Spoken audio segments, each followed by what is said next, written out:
When I first learned about the 1892 murder of 17-year-old Freda Ward by her ex-fiancée, 19-year-old Alice Mitchell, I was riding a New York City subway on my long commute home from graduate school.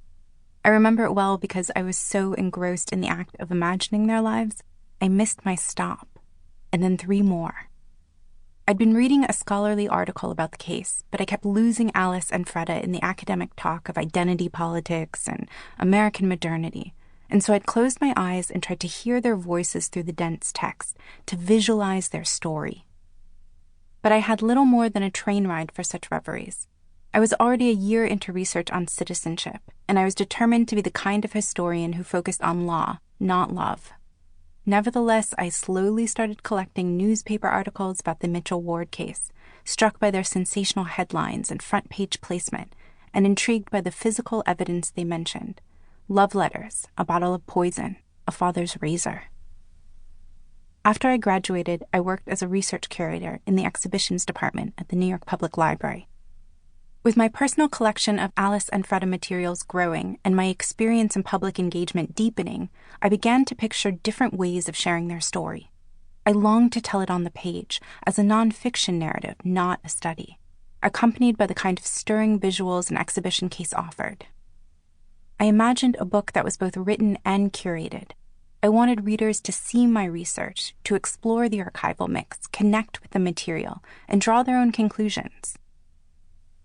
6 years after I missed my subway stop, I found myself walking through Elmwood Cemetery, led by Vincent Astor, a local historian in Memphis, Tennessee.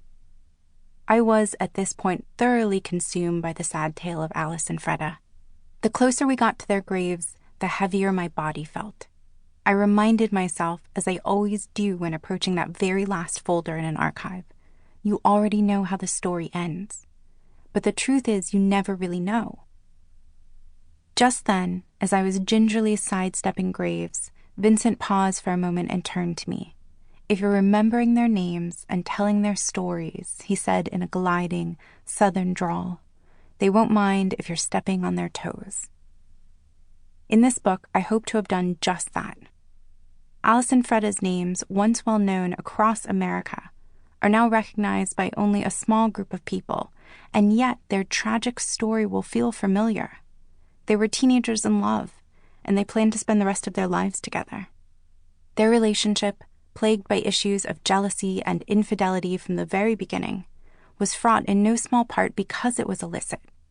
In 1892 Memphis, few people had heard of same-sex love, and even fewer believed it was anything less than perverse. And from the moment the romantic nature of Alice and Freda's relationship was discovered, that was all they heard. It was wrong. It was unnatural. It was impossible. It was forbidden.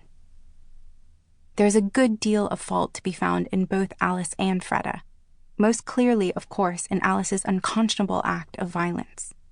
But 2 women loving each other and wanting to make a home and a life together is not one of them. And yet, when Freda was 6 feet underground and Alice behind bars, it was Alice's motivation, love and not the bloody murder, that was said to be insane. Alice was driven mad by a perverse passion, medical experts would testify. Their observations were recycled time and time again.